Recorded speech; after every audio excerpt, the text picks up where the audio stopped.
Allez mon gros. Au pied, au pied, au pied. Voilà, c'est assis. Voilà, donc je vous présente Farouk, berger belge malinois de 8 ans. Farouk est opérationnel depuis l'âge d'un an et demi.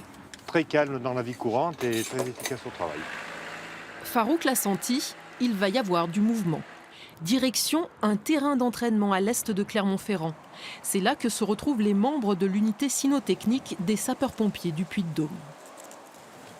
Quand on a cette tenue-là avec la combinaison, le casque sur la tête, et le chien il comprend très vite que c'est pour aller travailler sur la recherche de personnes ensevelies. Et on fait tout ça depuis que le chien est tout petit, on le conditionne comme ça. On attaque là contre le bâtiment. Devant. Okay. Allez Pépère, allez au boulot là. Ouais. Bon, du coup Gérard, on a mis en place un exercice donc, pour travailler la thématique fixation aboiement. Ouais. Et cherche à boire. Dans cet espace de décombres reconstitué, Toi tu le laisses travailler, tu restes à l'entrée. Ok.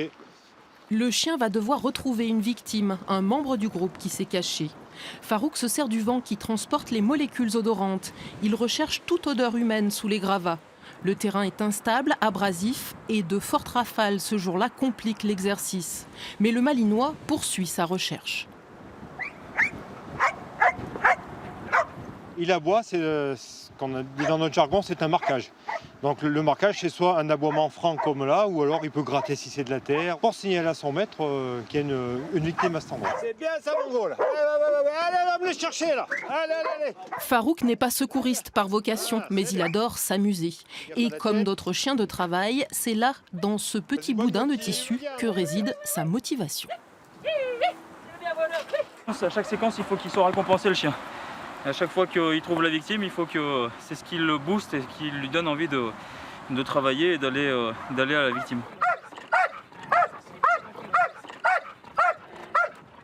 On a besoin de les entretenir et puis de continuer de travailler pour les garder toujours au summum de leur exercice, que ce soit pour leurs conditions physiques, que ce soit pour l'olfaction, qui trouvent la victime rapidement pour que en opération, sur intervention, on soit le plus efficace possible. L'unité cynotechnique a vu le jour en 1987, 2 ans après l'effondrement d'une maison à Billon. Un drame qui a marqué les esprits, avec un blessé grave et un mort parmi les occupants des lieux. Dans un souci de proximité, l'équipe puy-de-dômoise est alors créée. J'ai décidé de la rejoindre bien sûr, déjà pour l'amour du travail avec les chiens. Et quand j'ai effectué mon service militaire, je l'ai fait dans les cynos. Donc ça m'a donné un petit peu l'envie de poursuivre ce que j'ai pu faire pendant mon service militaire, mais au sein des sapeurs-pompiers. Le groupe, qui compte une dizaine de binômes hommes-chiens, s'entraîne sur des terrains variés, décombres, mais aussi grottes, plans d'eau ou forêts. L'exercice cet après-midi, on va travailler la quête en ligne. Du coup, 3 chiens, une unité complète. Car dans les missions de l'équipe Cyno, il y a aussi la recherche de personnes disparues ou égarées, tout ce qui relève du secours à personne. Cédric, tu montes là-haut à peu près les 40-50 mètres maxi. Julien et Kipi, tu t'intercales entre nous et cherche à boire. Là encore, l'animal recherche l'odeur humaine sans se focaliser sur une en particulier. Eh ben madame, comment ça va? Alors qu'est-ce qui se passe? Qu'est-ce que vous faites toute seule dans les bois là? Faut pas rester seule dans les bois. Une méthode différente des chiens pisteurs de la gendarmerie. Sur un effondrement, par exemple, on ne peut pas se permettre de faire sentir un linge qui a appartenu aux personnes ensevelies. C'est pas possible. Donc il faut bien employer notre technique. Donc c'est la méthode de quête parce que c'est la méthode la mieux adaptée pour faire de la recherche des personnes, soit personnes ensevelies, soit personnes égarées, avec un seul chien. La végétation, la météo, le relief sont autant de paramètres à prendre en compte. Mais on estime qu'un chien peut couvrir environ 1 hectare en 20 à 30 minutes. Un précieux allié pour le sapeur-pompier.